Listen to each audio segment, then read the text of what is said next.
अस्सलाम वालेकुम, welcome to my channel. कैसे हैं आप लोग। आज की वीडियो में हम प्रोबेबिलिटी के कुछ लॉज पढ़ेंगे, जिनमें सबसे पहले हमारे पास एडिशन लॉ आ जाता है। ये उसी तरह से है जिस तरह से आपने पीछे इंक्लूजन एक्सक्लूजन प्रिंसिपल पढ़ा है ना, ठीक है, उसी से मिलता जुलता है। उसमें भी हमने पढ़ा था इंक्लूजन एक्सक्लूजन में। थोड़ा सा अगर मैं रिकॉल करूँ कि number of elements in A union B equal होता था किसके, number of elements in A plus number of elements in B. अगर तो ए और बी डिसजॉइंट है, डिसजॉइंट का मतलब क्या था कि कुछ भी कॉमन नहीं आ रहा। सेम चीज़ यहाँ पे है कि probability of A union B is equal to probability of A plus probability of B in case of disjoint sets. ठीक है, डिसजॉइंट या म्यूचुअली एक्सक्लूसिव का मतलब क्या है कि जिनमें कुछ भी कॉमन नहीं आ रहा। और अगर कुछ कॉमन आ रहा हो तो हमने इसमें ही पढ़ा था कि हम माइनस कर देते हैं n of A intersection B को ना। तो सेम उसी वही काम यहाँ पे भी करना है कि दोनों को ऐड करने के बाद उसके बाद माइनस कर देना है probability of A intersection B. तो ये एडिशन लॉ है। ठीक है, ये जनरल फॉर्म है, यानी जिसमें आपके पास ओवरलैपिंग सेट्स होंगे। अच्छा, उसके बाद प्रूफ उन्होंने दे दिया है, ये करने की ज़रूरत नहीं है। वैसे आप लोग देख लीजिएगा, बहुत ईजी से आपको खुद ही समझ में आ जाएगी। नेक्स्ट है एग्जांपल। कहते हैं suppose a die is rolled, let A be the event that one appears.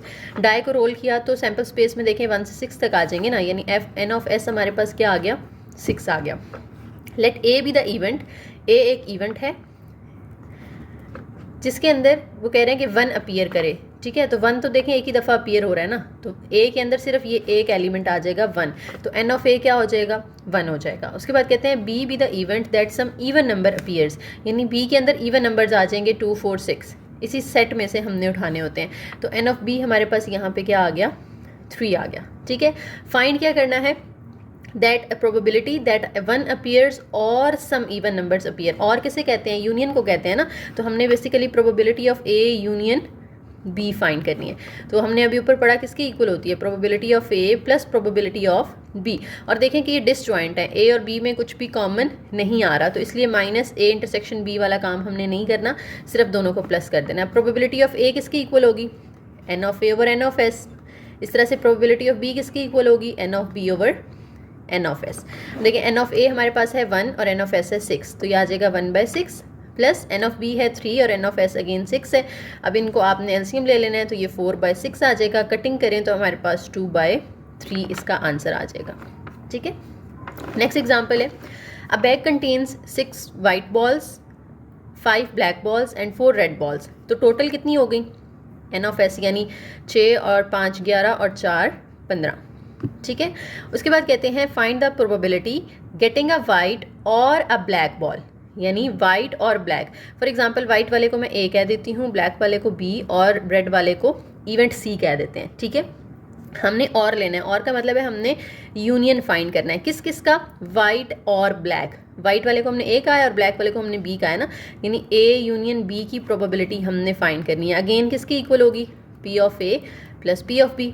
और दोनों डिसजॉइंट है, वाइट और ब्लैक में कुछ कॉमन तो नहीं होता ना। ठीक है, डिसजॉइंट है, तो पी ऑफ ए किसकी इक्वल होगा, N of A over N of S. P of B किसकी इक्वल होगा, N of B over N of S. अब देखें ए के अंदर कितने एलिमेंट्स हैं। देखिए हमारे पास जो ए है वो किसको हमने कहा है, वाइट को कहा है ना। तो वाइट में से जब हम अगर बॉल उठाते हैं तो टोटल कितने ऑप्शन हैं, 6। ठीक है, तो वाइट बॉल्स हैं 6, यानी ए के अंदर 6 एलिमेंट्स हैं। और n of S total 15 balls हैं हमारे पास, तो नीचे 15 आ जाएगा। इसी तरह से बी के अंदर हम ब्लैक वाली ले रहे हैं, ब्लैक कितनी है 5, तो बी के अंदर 5 एलिमेंट्स हैं, एस के अंदर 15 है। दोनों का आप एलसीएम ले लें तो ये आ जाएगा 11 ओवर 15। ठीक है, बिल्कुल सिंपल सा है ये एडिशन लॉ। उसके बाद नेक्स्ट एग्जांपल है, a pair of dice is throne. Pair of dice जब थ्रो करते हैं तो हमारे पास वो वाली प्रोबेबिलिटी, वो वाला सैम्पल स्पेस बनता है ना जिसमें 36 थे, जो मैंने लास्ट लेक्चर में भी आपको बना के दिखाया था, 1 1 1 2 1 3 वाला। ठीक है, तो एन ऑफ एस यहाँ पे हमारे पास आ गया 36। अब मैं वो दोबारा सारा लिखूंगी नहीं, उन्होंने भी नहीं लिखा, आप वैसे देख लीजिएगा, मैं आपको दिखा देती हूँ किसकी मैं बात कर रही हूँ। ये वाली सैम्पल स्पेस की बात हो रही है। ठीक है, पेयर ऑफ डाइस हमने पिछले लेक्चर में देखा था, तो उसकी ये 36 जो है वो पॉसिबल आउटकम्स थी, तो ये हमने एस का नाम दिया था। सेम वही यहाँ पे भी एस बनेगा, तो टोटल हमारे पास 36 है, इसलिए हमने एन ऑफ एस जो है वो 36 लिख लिया। ठीक है, अब प्रोबेबिलिटी किसकी फाइंड करनी है, हमने गेटिंग अ टोटल ऑफ 5 और 11, यानी उसमें से वो पेयर उठाने हैं जिनको प्लस करके या तो 5 आता हो या 11 आता हो, तो 5 वालों को हम इवेंट ए का नाम दे देते हैं। इवेंट ए के अंदर हम वो पेयर्स रखेंगे जिनको ऐड करके 5 आता हो, जैसे 1 और 4, 2 और 3 और 3 और 2, 4, 1। ये 4 पेयर्स हमें उस 36 में से 4 ऐसे पेयर्स मिले हैं जिनको प्लस करके 5 आता है, ठीक है, तो उसको इवेंट ए का नाम दे दिया, ठीक है। इसी तरह से इवेंट बी जो है वो हम ले लेते हैं जिसका सम 11 आता हो, तो वो सिर्फ 5, 6 और 6, 5 को ऐड करके 11 आता है, तो इसके अंदर 2 पेयर्स आ गए। अब आपने उसी तरह से प्रोबेबिलिटी जब निकालनी है ऑफ ए यूनियन बी, क्योंकि और कहा है ना उन्होंने, तो और का मतलब है यूनियन, ठीक है। एंड कहते तो इंटरसेक्शन होता, P of A plus P of B, और दोबारा देखें कुछ कॉमन नहीं है इनमें, कोई भी पेयर दोनों में सेम नहीं है, ठीक है। तो पी ऑफ ए क्या होता है, n of A over N of S. N of A 1 2 3 4 है, और एन ऑफ एस जो है वो टोटल क्या था, 36 था। बी के अंदर 1 2 है और 36, दोनों का एलसीएम लें 6/36 आ जाएगा, और उसकी कटिंग करेंगे तो 1/6 आ जाएगा। उसके बाद कहते हैं for any 2 event A and B of a sample space S prove that A minus B की प्रोबेबिलिटी है इक्वल है P of A minus P of A intersection B. ये इंपॉर्टेंट है एमसीक्यूज़ के लिए भी, और इसको आगे हमने क्वेश्चंस के अंदर भी यूज़ करना है, ठीक है। तो ये स्टेटमेंट याद कर लें, क्या है, P of A minus B, इसी को हम P of A intersection B complement भी कहते हैं, दोनों सेम चीज़ें हैं, ठीक है। आप P of A minus B आ जाए या P of A intersection B आ जाए, दोनों की जगह पे आप लिख सकते हो P of A minus P of A intersection B, ठीक है। याद करने का तरीका क्या है, बिल्कुल सिंपल सा, कि माइनस से पहले जो चीज़ है ना उसकी प्रोबेबिलिटी आ जाएगी, यानी ए की, और उसमें से फिर माइनस कर देना आपने प्रोबेबिलिटी ऑफ इन दोनों का इंटरसेक्शन, ठीक है। फॉर एग्जांपल हमें वो कहते P of B minus A find करें, लेट्स से, तो फिर हम क्या करते, ये पहले वाले की अलग से प्रोबेबिलिटी ले लेते, जैसे यहाँ पहले ए था तो ए की प्रोबेबिलिटी आई, यहाँ पहले बी है तो आपने बी की प्रोबेबिलिटी लेनी है, फिर माइनस करना है इन दोनों का इंटरसेक्शन, ठीक है। तो इंटरसेक्शन में आप ए इंटरसेक्शन बी लिखो या बी इंटरसेक्शन ए लिखो, बात तो एक ही है ना। तो इस तरह से ये रूल जो है वो आपने याद रखना है। अच्छा, अब इसको प्रूव करने का तरीका क्या है, कहते हैं एक वेन डायग्राम के थ्रू आपको समझाने की कोशिश की है कि ये ए सेट ए है और ये बी है। आपको पता है ये वाला जो हिस्सा है इसको हम कहते हैं ए माइनस बी, क्यों, क्योंकि इसमें देखें ए के सिर्फ वो एलिमेंट्स हैं जो बी में नहीं है, और ये जो बीच में कॉमन वाला पार्ट आ रहा है ये क्या है, ए इंटरसेक्शन बी है, ठीक है। और अगर मैं इन दोनों को मिला दूं, दोनों हिस्सों को, तो ये ए पूरा नहीं आ जाएगा हमारे पास, ये पूरा ए आ जाएगा ना। अगर ये वाला हिस्सा और ये वाला हिस्सा मिला दिया जाए, यानी ए माइनस बी को अगर मैं प्लस कर दूं ए इंटरसेक्शन बी के अंदर, तो ये इस पूरा ए के इक्वल आ जाएगा, ए वापस आ जाएगा हमारे पास। अगर मैं इन तीनों पे प्रोबेबिलिटी अप्लाई कर दूं, अब देखें ये जो probability of A intersection B यहाँ प्लस हो रहा है, इधर आके पी ऑफ ए के साथ क्या हो जाएगा, माइनस हो जाएगा, और इक्वल के इधर सिर्फ क्या रह जाएगा, P of A minus B. तो यही तो हमने प्रूफ करना था, ये वही थ्योरम हमारे पास वापस आ गया जो मैंने अभी इधर आपको ओपन करके दिखाया है, ठीक है। तो छोटा सा प्रूफ है इसका, वेन डायग्राम के थ्रू आपने दिखा देना है। Next general addition of law, ये मैं आपको पीछे बता चुकी हूँ कि अगर कुछ कॉमन आ जाए तो आपने उसमें से ए इंटरसेक्शन बी को जो है वो माइनस कर देना होता है, ठीक है। ये इसकी फाइनल स्टेटमेंट है, ऊपर सारी एक्सप्लेनेशन दी हुई है, नहीं भी पढ़ें तो कोई मसला नहीं है। अच्छा, उसके बाद इसकी एक्सरसाइज आ जाती है हमारे पास, कहते हैं let A and B events in sample space S and let P of A दिया हुआ है, पी ऑफ बी दिया हुआ है, P of A intersection B दिया हुआ है। आपने A intersection B complement find करना है। तो पीछे मैंने अभी आपको बताया ना कि P of A intersection B complement और P of A minus B दोनों सेम चीज़ें हैं, ठीक है। और दोनों को हम कैसे ओपन करते हैं, पहले वाले का आपने प्रोबेबिलिटी ले लेनी है और फिर माइनस कर देना है प्रोबेबिलिटी ऑफ दोनों के इंटरसेक्शन की, ठीक है। तो इसको देख के ओपन कर लो कि पहले वाले की प्रोबेबिलिटी और फिर दोनों का इंटरसेक्शन, या इसको देख के ओपन कर लो पहले वाले की प्रोबेबिलिटी और फिर दोनों का इंटरसेक्शन।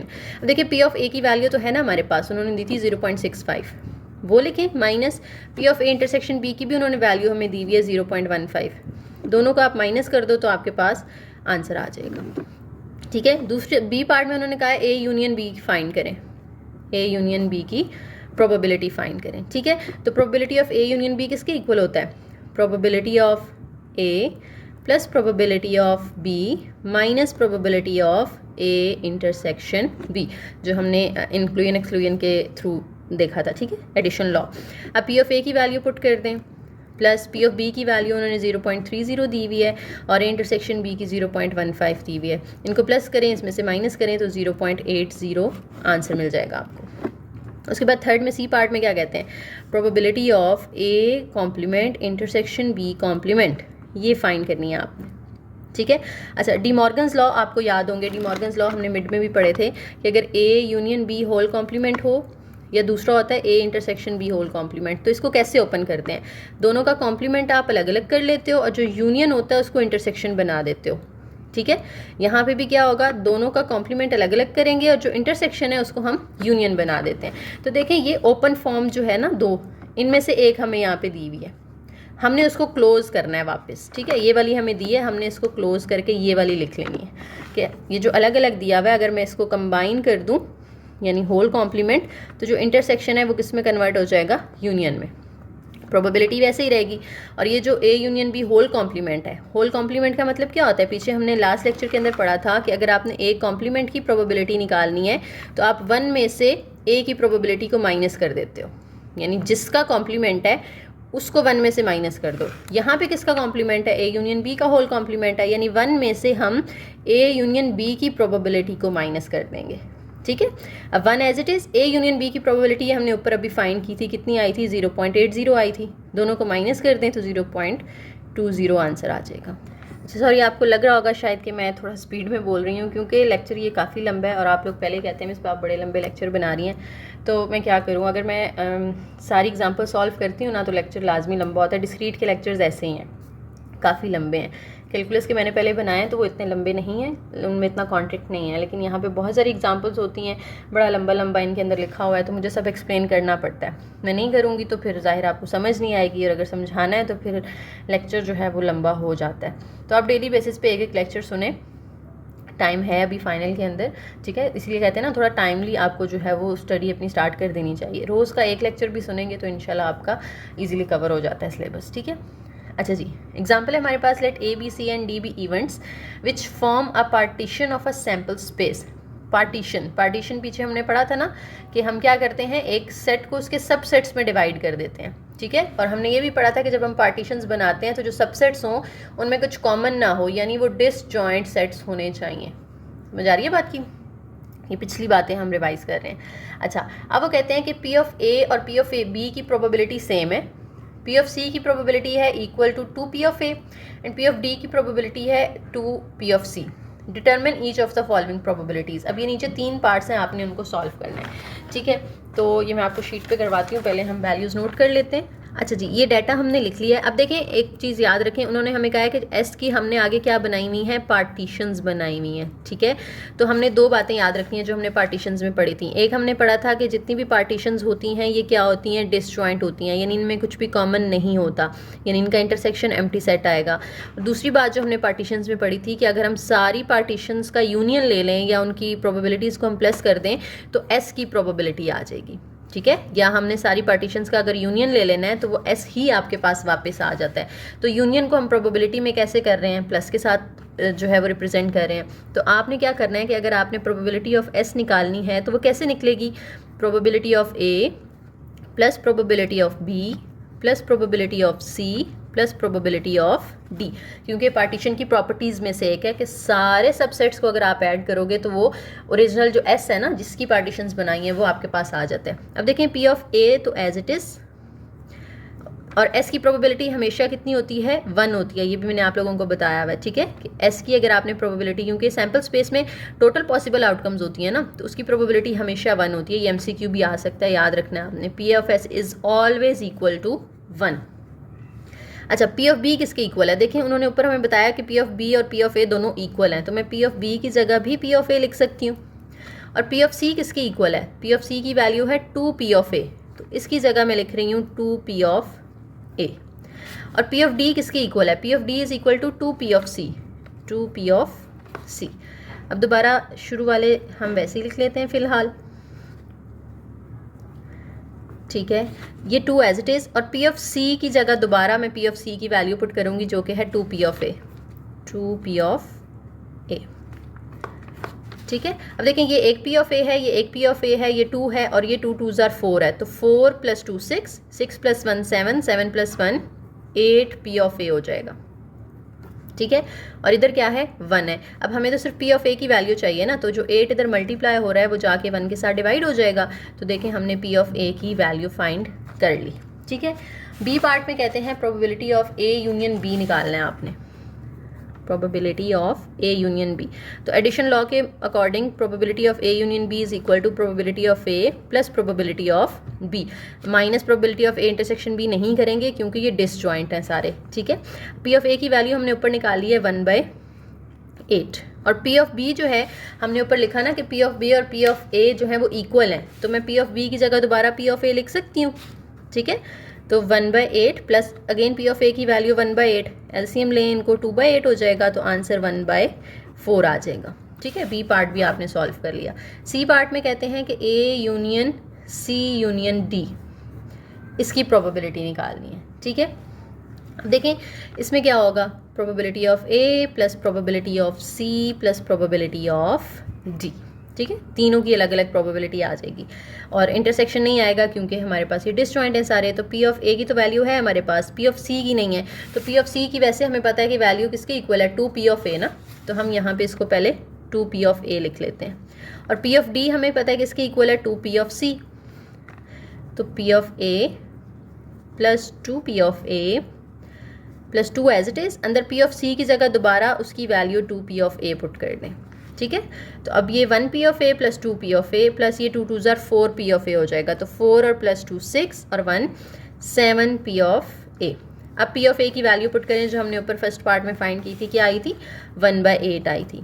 सॉल्व करेंगे तो हमारे पास 7/8 आंसर आ जाएगा। ठीक है, उसके बाद एग्जाम्पल है जी, कहते हैं card is drawn from a well shuffled pack of playing card, what is the probability that it is either a spade और एन एस। ठीक है, और है तो इसका मतलब है आपने यूनियन फाइंड करना है। ठीक है, लेकिन किस किस का, एक हम जो स्पेड वाला यूनिट है इवेंट है इसको हम ए कह देते हैं, और जो एस वाला इवेंट है उसको हम बी कह देते हैं। ठीक है, अब टोटल कार्ड्स हमारे पास कितने हैं, 52 हैं। तो एन ऑफ एस क्या हो जाएगा, बेसिकली ये इसी तरह से होगा जैसे हमने पीछे किया, लेकिन एक ही कार्ड है ना, तो 52C1 होगा, तो नीचे 1 हो तो हमारे पास वही 52 ही आंसर आ जाता है ना, तो आप डायरेक्ट इसकी जगह 52 भी लिख सकते हो। ठीक है, आपकी बुक में डायरेक्ट लिखा हुआ है तो आपने इस चीज़ से कंफ्यूज नहीं होना कि पीछे तो हम सी यूज़ कर रहे थे अब हम सी नहीं यूज़ कर रहे हैं, हम वैसे ही लिख रहे हैं, क्योंकि यहाँ पे एक ही कार्ड आपने चूज़ करना है, तो इसलिए हम 52C1 जब लेते हैं तो वो 52 ही आता है। ठीक है, उसके बाद आपने स्पेड लेना है और एस, ये मैं पिछली शीट मैंने अपने पास रखी हुई है, लास्ट लेक्चर में जो मैंने आपको क्वेश्चन करवाया था ना उसमें मैंने इस तरह से एक पैटर्न बना के आपको दिखाया था कि 13 स्पेड्स होते हैं, 13 हार्ट्स होते हैं, 13 डायमंड्स होते हैं और 13 क्लब्स होते हैं। ठीक है, अब स्पेड्स के अंदर ए से किंग तक होता है, इसमें भी एस से किंग तक होता है, इसमें भी एस से किंग तक होता है और इसमें भी एस से किंग तक होता है। ठीक है, देखिए हमने पहले तो स्पेड लेना है ना। ठीक है, अब स्पेड कितने होते हैं, टोटल 13 होते हैं। ठीक है, तो हमारे पास जो एन ऑफ ए आ जाएगा वो क्या आ जाएगा, 13। वैसे ही तो ये 13C1 होगा क्योंकि 13 में से एक स्पेड लेना है हमने, लेकिन 13C1 करें तो वो 13 ही आता है, इसलिए मैं डायरेक्ट यहाँ पे 13 लिख रही हूँ। ठीक है, इसी तरह से एन ऑफ बी के अंदर क्या आएगा, बी में एस लेने हैं। एस कितने हैं टोटल, एक स्पेड्स का होता है, एक हार्ट्स का होता है, एक डायमंड का, एक क्लब्स का, तो टोटल कितने एस हो गए, 4। उन 4 में से एक लेना है, तो आप 4C1 करेंगे तो वो 4 ही आ जाएगा आपके पास। ठीक है, अब दोबारा ये चीज़ देखनी है कि क्या ये डिस्जॉइंट है या इनमें कुछ कॉमन भी आ रहा है। तो कॉमन तो आ रहा है ना, हमने स्पेड्स में जब 13 कार्ड लिए तब भी हमने ये वाला ए यूज़ किया, फिर जब हमने एस लिए तब भी हमने ये वाला ए यूज़ किया, तो ये ए दोनों में क्या आ रहा है, कॉमन आ रहा है। ठीक है, तो जब आप n of A intersection B लिखोगे तो उसमें एक चीज़ कॉमन आ रही है, तो उसमें 1 एलिमेंट आ जाएगा। ठीक है, अब आपने डायरेक्ट फॉर्मूला लगा देना है, n of A union B, क्योंकि ए और बी का और लेना है ना आपने, तो वो यूनियन होता है, is equal to N of, नहीं सॉरी, पी ऑफ, तो वो आ जाएगा P of A plus P of B minus P of A intersection B. ठीक है, पी ऑफ ए क्या होगा, ये होगा N of A over N of S, ये होगा N of B over N of S, और ये होगा N of A intersection B over N of S. ठीक है, अब एन ऑफ ए की वैल्यू लिख लें, हमने क्या लिखी हुई है 13, और एन ऑफ एस जो है वो 52 है, 13/52, प्लस एन ऑफ बी जो है वो 4 है तो 4/52, और माइनस ये क्या है 1/52। अब तीनों का डिनोमिनेटर तो सेम है ना, 13 और ये 4 कितना हो जाएगा 17, 17 माइनस 1 करेंगे तो 16/52। चाहें तो कटिंग कर लें और फिर अपना आंसर दे दें। ठीक है, कटिंग करने के बाद जो है वो 4/13 आ रहा है। उसके बाद नेक्स्ट एक्सरसाइज है, कहते हैं class contains 10 boys and 20 girls of which half the boys and half the girls have brown eyes। यानी टोटल स्टूडेंट्स कितने हैं, 30 हो गए ना। एन ऑफ एस में क्या आ जाएगा 30, क्योंकि 10 लड़के हैं और 20 लड़कियां हैं, तो टोटल 30 हो गए। उसके बाद कहते हैं हाफ बॉयज़ की और हाफ गर्ल्स की आइज़ ब्राउन है। टोटल 10 लड़के हैं यानी ब्राउन आइज़ वाले 5 होंगे फिर, और 20 लड़कियाँ हैं तो ब्राउन आइज़ वाली 10 होंगी, क्योंकि 20 का हाफ कितना बनता है, 10 बनता है। ठीक है, तो ये हमारे पास इवेंट्स भी हमने लिख लिए। अब करना क्या है, find the probability that a student chosen at random is a boy. ये पहला इवेंट है कि वो एक लड़का है, तो एन ऑफ ए के अंदर क्या आ जाएगा, लड़के कितने हैं हमारे पास 10 है ना, तो एन ऑफ ए हमारे पास क्या आ गया 10 आ गया। उसके बाद कहते हैं और का मतलब है आपको यूनियन लेना होगा, ठीक है, दूसरे इवेंट के साथ। दूसरा इवेंट क्या है, हैज़ ब्राउन आइज़, यानी ब्राउन आइज़ वाले बच्चे कितने हैं, तो ब्राउन आइज़ वाले कितने हैं, 5 लड़के हैं और 10 लड़कियां हैं, तो टोटल ब्राउन आइज़ वाले कितने हो गए 15। तो एन ऑफ बी यानी सेकंड इवेंट के अंदर हमारे पास 15 एलिमेंट्स हैं। अब क्या कुछ दोनों में कॉमन भी आ रहा है, हाँ जी, जो हमने 10 बॉयज़ लिए थे उनमें से 5 हमने कहा था कि ब्राउन आइज़ वाले हैं, तो जो इधर बॉय वाले इवेंट में लड़के आ रहे हैं उनमें से 5 इसमें भी आ रहे हैं ना, तो जो कॉमन है वो ए इंटरसेक्शन बी, उसमें कितने एलिमेंट्स हैं 5, कि वो 5 बॉयज़ ए में भी मौजूद हैं और वही 5 बॉयज़ जो हैं वो बी में भी मौजूद हैं। ठीक है, अब आपने प्रोबेबिलिटी फाइंड करनी है ए यूनियन बी की, तो वो इक्वल हो जाएगी probability of A plus probability of B minus probability of A intersection B. अब प्रोबेबिलिटी ऑफ ए क्या होगा, N of A over N of S, यानी 10/30। प्रोबेबिलिटी ऑफ बी होगा N of B over N of S, यानी 15/30। और N P of A intersection B क्या होगा, N of A intersection B over N of S, यानी 5/30। LCM लें तो वो तो 30 आएगा ना, ऊपर 10 और 15 जो है ये 25 हो जाएगा। 25 में से आप 5 माइनस करें तो 20, 0 कैंसिल, तो 2/3 आंसर आ जाएगा। सॉरी ये नज़र नहीं आ रहा था आपको, इस तरह से 20/30 आएगा, 0 कैंसिल करेंगे तो 2/3 आ जाएगा। ठीक है, नेक्स्ट एक्सरसाइज है, integer is chosen at random from the first 100 positive integers, यानी टोटल आपके पास इंटीजर्स कितने हैं 100, तो एन ऑफ एस तो हमें यहाँ पे मिल गया कितना 100।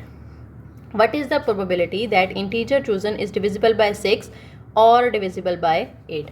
और का मतलब है आपने यूनियन लेना है, ठीक है, ए और बी का। तो एन ऑफ ए में कितने एलिमेंट्स होंगे और एन ऑफ बी में कितने एलिमेंट्स होंगे। देखें 1 से 100 तक कितने नंबर जो हैं वो 6 के टेबल में आते हैं। 2 तरीके हैं, 100 को आप 6 पे डिवाइड करके देख लो, ठीक है, तो ये आपके पास आ जाएगा 16 पॉइंट समथिंग। इसी तरह से 100 को आप 8 पे डिवाइड करके देख लो, क्योंकि दूसरा हमें 8 से चाहिए ना, तो ये आ जाएगा 12 पॉइंट समथिंग। ठीक है, तो आप पॉइंट्स इग्नोर कर दें और सिर्फ जो है उसकी फ्लोर वैल्यू ले लें। ठीक है, या फिर दूसरा तरीका ये होता है, यहाँ से यानी हमें ये तो पता चल गया कि ए के अंदर 16 एलिमेंट्स हैं और बी के अंदर 12 हैं। दूसरा तरीका ये होता है कि आप ना 6 का टेबल लिखते जाएं, 6 1 ज़ार 6, 6 2 ज़ार 12, 6 3 ज़ार 18, 6 4 ज़ार 24, 30, 36 करते जाएं जब तक आपके पास 100 से पीछे पीछे नंबर्स आ रहे हैं। ठीक है, तो ये हमारे पास जहाँ पे स्टॉप होगा 100 के बाद, फिर आपने सारे काउंट कर लेने हैं कि कितने हैं, तो वो 16 नंबर होंगे। इस तरह से 8 का टेबल आप लिख लें, 8 1 ज़ार 8, 8 2 ज़ार 16, 8 3 ज़ार 24, और लिखते जाएं जब तक 100 से छोटे नंबर्स आ रहे हैं। ठीक है, और फिर सबको काउंट कर लें तो वो आपके पास 12 होंगे। तो दोनों तरीके से आप यूज़ कर सकते हैं। अब आप देखें कि क्या दोनों में कुछ कॉमन भी आ रहा है, वो कैसे पता चलेगा। पीछे जैसे हमने 3 और 5 के मल्टीपल्स लिए थे ना, तो हमने फिर 3 और 5 दोनों के 15 मल्टीपल, क्योंकि इनका एलसीएम 15 आता था। इसी तरह से यहाँ पे 6 और 8 का आपने एलसीएम ले लेना है। तो एलसीएम देखें दोनों का क्या आएगा, 2 3 ज़ार 2 4 ज़ार, फिर ये आ जाएगा 2 2 ज़ार, फिर 2 1 ज़ार, फिर 3 1 ज़ार। तो 3 2 ज़ार 6, 6 2 ज़ार 12, 12 2 ज़ार 24। इनका एलसीएम क्या आ रहा है 24। यानी अब वो नंबर्स जो 24 के टेबल में आते हैं वो दोनों में कॉमन होंगे, यानी N of A intersection B के अंदर वो नंबर्स आएंगे जो 24 से डिवाइड हो सकते हैं। तो 100 को आप 24 पे डिवाइड करें तो आपके पास आंसर आता है 4 पॉइंट समथिंग। ठीक है, लेकिन आप पॉइंट्स इग्नोर कर दें तो सिर्फ 4 नंबर ऐसे हैं 1 से 100 के दरमियान जो 24 के टेबल में आते हैं। तो इसका भी दूसरा तरीका यही है, जैसे मैंने 6 और 8 का बताया, 24 का टेबल लिखते जाएं।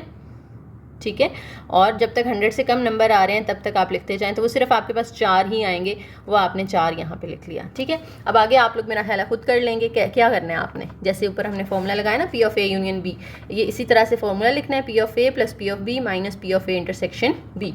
तो ए क्या है 16 और ये क्या है 100, तो यहाँ आ जाएगा 16 ओवर 100 प्लस बी की देखें वैल्यू 12 है, तो 12/100 आ जाएगा और फिर -4/100 आएगा। सॉल्व करेंगे तो आंसर मिल जाएगा आपको। उसके बाद एक और एग्जांपल है, कहते हैं student attends mathematics class with probability 0.7, skips accounting class with probability 0.4 and attends both with probability 0.5। यानी मैथ की क्लास वो अटेंड करता है, तो एन ऑफ ए जो है वो कितना हो जाएगा, P of A sorry, probability उन्होंने हमें दिया ना, प्रोबेबिलिटी ऑफ ए कितनी है 0.7, और अकाउंटिंग की वो स्किप करता है 0.4 के साथ। तो अगर वो अकाउंटिंग की अटेंड कर रहा है तो वो कितनी होगी, स्किप करना और अटेंड करना दोनों एक दूसरे के ऑपोजिट है ना, यानी यहाँ पे कॉम्प्लीमेंट वाला कॉन्सेप्ट यूज़ होगा। ठीक है, कि अगर आपने अटेंड करना निकालने की, उसकी स्किप करने की तो 0.4 है कि अकाउंटिंग की क्लास वो स्किप कर देता है, तो अटेंड करने की कितनी होगी, 1 में से उसको माइनस कर दें। जैसे हमने अगर पी ऑफ ए कॉम्प्लीमेंट निकालना हो तो हम कैसे निकालते हैं, 1 में से हम पी ऑफ ए माइनस कर देते हैं ना, वही कॉन्सेप्ट यहाँ पे यूज़ करना है। 1 में से 0.4 माइनस कर दें तो ये 0.6 आ जाएगी। ठीक है, एंड अटेंड बोथ का मतलब है कि ए एंड बी दोनों के लिए हम इंटरसेक्शन लेते हैं ना, एंड के लिए इंटरसेक्शन लेते हैं, वो कितना है 0.5। Find the probability that he attends at least 1 class, कम अज़ कम एक क्लास वो जो है अटेंड करता है। अगर वो एक क्लास अटेंड करता है तो इसका मतलब है हमने क्या करना है, यूनियन ले लेना है, क्योंकि और आ जाएगा ना, ईदर और सिचुएशन आ गई। एटलीस्ट 1 का मतलब है कि हो सकता है वो सिर्फ ये वाली अटेंड कर ले, हो सकता है वो सिर्फ ये वाली अटेंड कर। तो अब ए यूनियन बी किसके इक्वल होता है, P of A plus P of B और minus P of A intersection B. ठीक है, तीनों की वैल्यूज़ हमारे पास मौजूद हैं, पुट करेंगे तो हमारे पास आंसर आ जाएगा 0.8। उसके बाद सेकंड पार्ट में कहते हैं ही अटेंड्स एग्जैक्टली 1 क्लास, यानी वो सिर्फ एक क्लास अटेंड करता है, एग्जैक्टली 1। एटलीस्ट 1 का क्या मतलब था, कम अज़ कम एक लाजमी करे, 2 भी कर सकता है। ठीक है, एग्जैक्टली 1 का मतलब क्या है कि अगर वो एक ए अटेंड कर रहा है ना तो वो बी अटेंड नहीं करेगा, और अगर वो बी अटेंड कर रहा है तो वो ए अटेंड नहीं करेगा। यानी मैथ की कर रहा है तो अकाउंटिंग की नहीं करेगा, अकाउंटिंग की कर रहा है तो मैथ की नहीं करेगा। देखें, अगर वो ए अटेंड करता है, एंड के लिए हम क्या करते हैं, इंटरसेक्शन लगाते हैं ना, and does not attend B, यानी बी को अटेंड नहीं कर रहा, तो बी का फिर कॉम्प्लीमेंट आ गया ना। यहाँ पे हमारे पास बी क्या था कि वो अटेंड करता है, वो कह रहे हैं कि वो अटेंड नहीं करता, तो इसलिए हमें इसका कॉम्प्लीमेंट लेना पड़ेगा। ठीक है, और probability of A intersection B complement, इसको मैंने कहा था हम यूँ भी लिख सकते हैं, probability of A minus B, और इसको हम ओपन कैसे करते हैं, पी ऑफ ए यानी पहले वाले की प्रोबेबिलिटी माइनस दोनों का इंटरसेक्शन ले लें। ठीक है, तो अब पी ऑफ ए हमारे पास मौजूद है 0.7 और इंटरसेक्शन भी हमारे पास मौजूद है 0.5। यहाँ पे पुट करें तो हमारे पास आंसर आ जाएगा 0.2। ये तो एक केस हो गया ना। दूसरा केस क्या है कि हो सकता है वो ए अटेंड ना करे और बी अटेंड कर ले। यहाँ पे हमने कहा ए अटेंड करता है बट बी अटेंड नहीं करता, यहाँ पे हम कह रहे हैं ए अटेंड नहीं करता बट बी कर लेता है।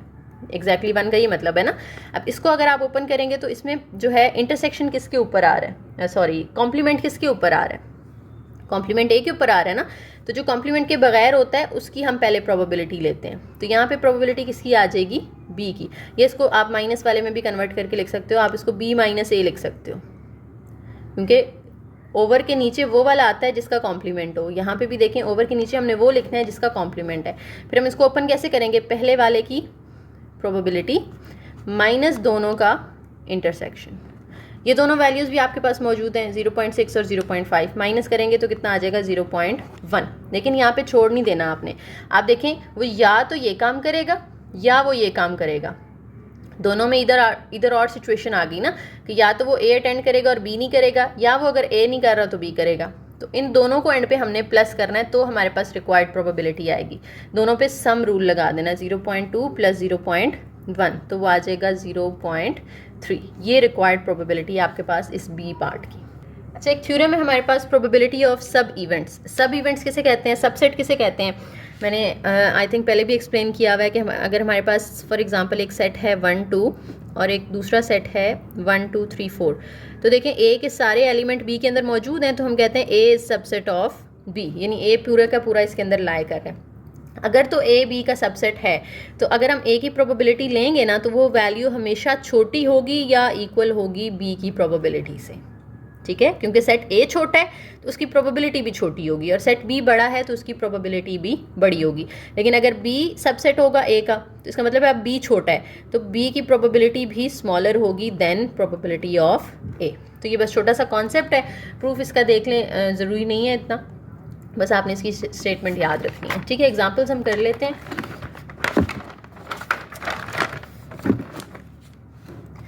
फर्स्ट एग्जाम्पल है, let A and B be subsets of sample space S, P of A and P of B. What are the maximum and minimum possible values of P of A union B. A union B की minimum और maximum दो values आपने find करनी है। ठीक है, अब देखिए ए यूनियन बी किसके इक्वल होता है, P of A plus P of B minus P of A intersection B, इसी के इक्वल होता है ना। अब देखिए हमारे पास पी ऑफ ए की वैल्यू तो है 0.7, पी ऑफ बी की भी है 0.5, वो हमने दोनों पुट कर दी, दोनों को प्लस कर लिया तो 1.2 आ गया। लेकिन P of A intersection B की वैल्यू पर है नहीं हमारे पास। हमें पता है कि जब भी हम कोई प्रोबेबिलिटी निकाल रहे होते हैं तो वो हमेशा 0 और 1 के दरमियान में होती है ना। ठीक है, यानी ज़्यादा से ज़्यादा उसकी प्रोबेबिलिटी कितनी हो सकती है, 1 हो सकती है। तो हम मैक्सिमम वैल्यू अगर निकालना चाह रहे हैं तो हमें प्रोबेबिलिटी 1 पुट करनी पड़ेगी, यानी इस पी का आंसर क्या आना चाहिए, 1। ठीक है, तो इसकी जगह मैं 1 लिख रही हूँ। तो इक्वेशन बन गई 1 is equal to 1.2 minus probability of A intersection B.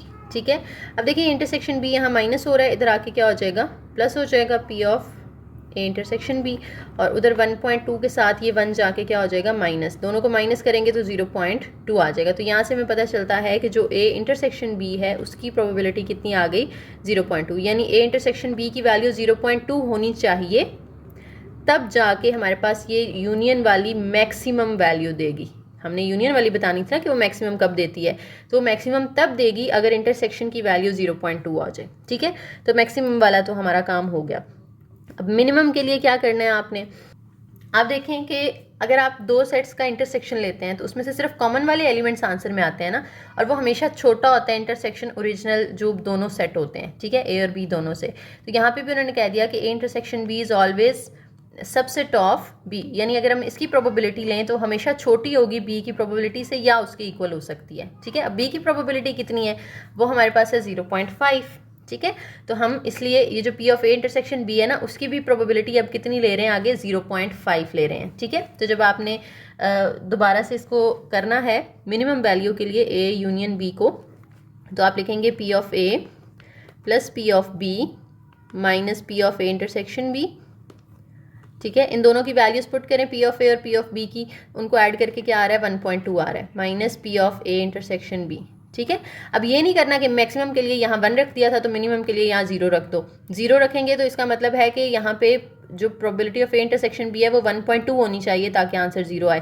और प्रोबेबिलिटी जो है एक इवेंट की, एक जो प्रोबेबिलिटी है वो कभी भी 1 से बड़ी नहीं हो सकती, हम 1.2 नहीं रख सकते यहाँ पे। ठीक है, ये तो ए और बी दोनों की ऐड करके 1.2 आई है ना, आप किसी एक इवेंट की प्रोबेबिलिटी जो है अकेले 1 से बड़ी नहीं रख सकते। समझ आ रही है बात की, इसलिए ये 0 नहीं रखना है यहाँ पे आपने, बल्कि हमने जो यहाँ से निकाली है ना प्रोबेबिलिटी वो पुट करनी है। तो 1.2 में से माइनस कर दें 0.5 तो हमारे पास आंसर आता है 0.7। तो ये मिनिमम प्रोबेबिलिटी होगी। ठीक है, मैक्सिमम ऊपर निकाल ली हमने 1 होगी और मिनिमम कितनी होगी 0.7 होगी। उसके बाद एडिशन लॉ जो है वो आ गया है प्रोबेबिलिटी के लिए फॉर 3 इवेंट्स। तो ये उसी तरह से जैसे हमने इंक्लूजन एक्सक्लूजन प्रिंसिपल पढ़ा था कि अगर 3 इवेंट्स आ जाएँ तो उनकी प्रोबेबिलिटी कैसे आपने निकालनी है। पहले तीनों की अलग अलग हो जाएगी, P of A plus P of B plus P of C.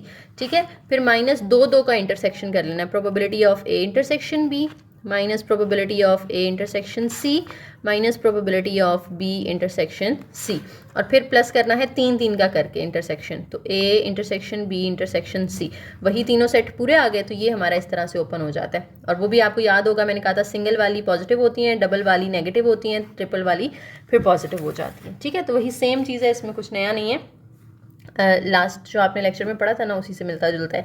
Exercise कर लेते हैं। एक्सरसाइज में कहते हैं कि अच्छा एक और बात रहेगी, सॉरी, कि अगर ये दो डिसजॉइंट हों, ए बी और सी तीनों क्या हों, डिसजॉइंट हों। डिसजॉइंट का मतलब है कुछ भी कॉमन नहीं है, तो फिर हम सिर्फ ये चीज़ फाइंड करते हैं, तीनों की अलग अलग प्रोबेबिलिटी प्लस कर लेते हैं, क्योंकि कुछ कॉमन है ही नहीं तो इंटरसेक्शन तो सारे एम्प्टी आएंगे ना, तो ये लिखने की ज़रूरत ही नहीं होती। फिर हम सिर्फ जो है वो पहले तीनों की प्रोबेबिलिटीज़ को ऐड कर लेते हैं। एग्जाम्पल देखें, कहते हैं 3 न्यूज़पेपर्स हैं ए बी एंड सी, और 20% जो है वो ए रीड करते हैं। यानी n ऑफ a जो है वो कितना हो जाएगा 20। 16% न्यूज़पेपर नंबर b को रीड करते हैं, तो n ऑफ b जो है वो हमारे पास कितना आ गया 16 आ गया। और n ऑफ c कितना दिया हुआ है 14 दिया हुआ है।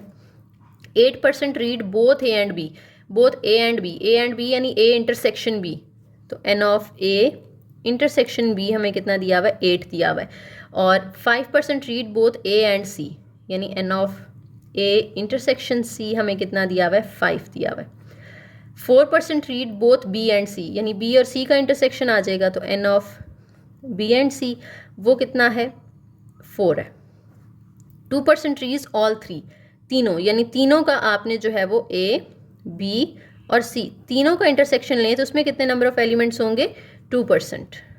परसेंट को क्या करना है वो मैं अभी आगे चल के बताती हूँ, अभी हम सिर्फ नंबर्स लिख रहे हैं, ठीक है। कहते हैं for a person chosen at random find the probability that he reads none of them. None of them का मतलब है कि वो कोई भी रीड नहीं करेगा। तो अगर मैं ये चीज़ फाइंड करूँ probability of A union B union C, तो इसका मतलब क्या होगा कि वो तीनों रीड कर रहा है, या ए या बी या सी, ठीक है। लेकिन अगर मैं इसका कॉम्प्लीमेंट ले लूँ तो कॉम्प्लीमेंट का मतलब होगा कि वो कोई भी रीड नहीं कर रहा, इसका मतलब है कि वो एटलीस्ट 1 रीड करता है। लेकिन अगर कॉम्प्लीमेंट ले लें तो उसके ऑपोजिट हो जाएगा ना, यानी वो कोई भी रीड नहीं करता। तो बेसिकली हमें ये कॉम्प्लीमेंट फाइंड करना है। लेकिन कॉम्प्लीमेंट किसके इक्वल होता है 1 में से माइनस कर, जिसका कॉम्प्लीमेंट लिया हो उसको हम 1 में से माइनस कर देते हैं, तो ये 1 minus A union B union C आ जाएगा। तो यानी इसकी वैल्यू निकालो पहले, फिर उसको 1 में से माइनस कर दो तो आंसर आ जाएगा। इसकी वैल्यू कैसे निकलेगी इस फॉर्मूला के थ्रू निकलेगी, ठीक है। अब इसमें हम वैल्यूज़ जो है ना वो पुट करते जाते हैं ऐसे। अच्छा देखें, सबसे पहले हमें प्रोबेबिलिटी ऑफ ए लिखना है, तो एन ऑफ ए क्या है 20। अब एन ऑफ एस नहीं है, तो देखो ये परसेंटेज है ना, परसेंटेज हमेशा कितने में से होती है 100 में से होती है, यानी टोटल पॉसिबल जो एन ऑफ एस है वो किसके इक्वल होगा 100 के इक्वल होगा।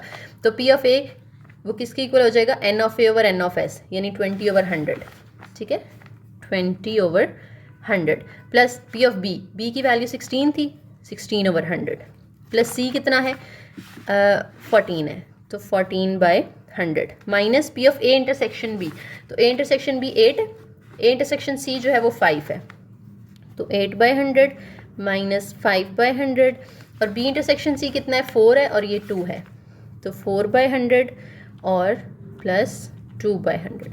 देखिए डिनोमिनेटर सबका सेम है तो एलसीएम तो 100 आएगा ना, बाकी सबको आपने ऊपर क्या कर लेना है ऐड सब्ट्रैक्ट कर लेना, 35/100 इसका आंसर आ जाएगा, ठीक है। लेकिन हमने तो बेसिकली इसका कॉम्प्लीमेंट लेना है ना, तो P of A union B union C whole complement will be equal to 1 minus P of A union B union C, ठीक है। अब 1 में से माइनस कर दें 35/100, एलसीएम लेंगे आप कैलकुलेटर से तो ये आ जाएगा 100 माइनस 35 के 65/100 आ गया, यानी 65% लोग ऐसे हैं जो कोई भी नहीं पढ़ते, ना ए पढ़ते हैं ना बी पढ़ते हैं ना, यानी वो न्यूज़पेपर पढ़ते ही नहीं है, और उन 65% में हम लोग भी शामिल हैं। लास्ट एग्जाम्पल है हमारी, let A B and C be events in a sample space S with A union B union C is equal to S, A intersection B union C is equal to 5, P of A P of B and P of C are given, find P of A complement, P of B union C, P of B intersection C. अच्छा इसमें देखें हमने अब सबसे पहले तो A complement find करना है, बड़ा आसान सा है। ए कॉम्प्लीमेंट कैसे निकालते हैं, जिसका कॉम्प्लीमेंट लेना उसको 1 में से माइनस कर दो, तो 1 माइनस प्रोबेबिलिटी ऑफ ए की प्रोबेबिलिटी दी हुई है 0.2, 1 में से 0.2 माइनस करें तो आंसर मिल जाएगा आपको। उसके बाद हमने फाइंड करना है जनाब P of B union C. उसके लिए ये जो हमें चीज़ दी हुई है ना इसको ज़रा गौर से देखें, A and B union C, यानी ये दोनों का इंटरसेक्शन क्या आ रहा है एम्प्टी सेट आ रहा है, यानी इन दोनों में कुछ भी कॉमन नहीं है। तो मैं अगर इन दोनों का यूनियन ले लूँ, पी ऑफ ए का यूनियन ले लूँ इस बी यूनियन सी के साथ,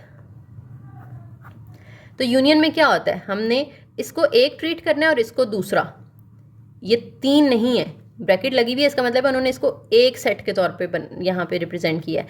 तो समझे 2 हमारे पास सेट हैं, तो हम क्या करेंगे पहले की प्रोबेबिलिटी अलग करेंगे, दूसरे की प्रोबेबिलिटी अलग कर लेंगे, लेकिन माइनस इंटरसेक्शन वाला काम नहीं करेंगे यहाँ पे, क्योंकि दोनों में कुछ भी कॉमन तो है ही नहीं, इसलिए हमने इंटरसेक्शन यहाँ पे नहीं लेना। इसकी ए की प्रोबेबिलिटी कितनी है 0.2 है, और इसके यूनियन की, तीनों का जो यूनियन है वो देखें किसके इक्वल है एस के इक्वल है ना, और एस की प्रोबेबिलिटी हमेशा 1 होती है, मैंने पीछे भी बताया आपको probability of S is always equal to 1, तो ये 1 आ गई plus probability of B union C. अभी 0.2 इधर ला के माइनस करें तो 0.8 किसकी प्रोबेबिलिटी आ जाएगी बी यूनियन सी की, यानी ये वाला भी हो गया हमारा। तीसरे में कहते हैं बी इंटरसेक्शन सी की निकालो। उसके लिए हम क्या करते हैं, हम कहते हैं कि ये जो probability of B union C हमने निकाला है इसी को ओपन कर लेते हैं। बी यूनियन सी की प्रोबेबिलिटी किसके इक्वल होगी, P of B plus P of C और माइनस इनका intersection, probability of B intersection C. Probability of B कितनी दी हुई है, 0.5 दी हुई है। प्रोबेबिलिटी ऑफ सी 0.7 दी हुई है। और probability of B intersection C ये तो हमने फाइंड करनी है ना, तो ये हम वैसे ही रहने देंगे।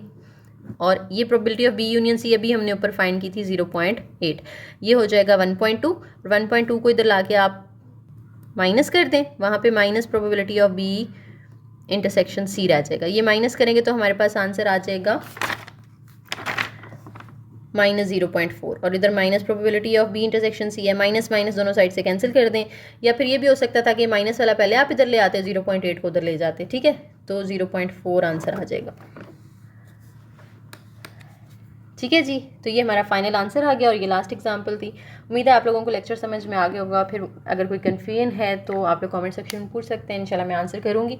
और वीडियो पसंद आई हो तो लाइक शेयर सब्सक्राइब सब कुछ करके जाइएगा, कमेंट लाजमी करके जाइएगा। थैंक यू, अल्लाह हाफिज़।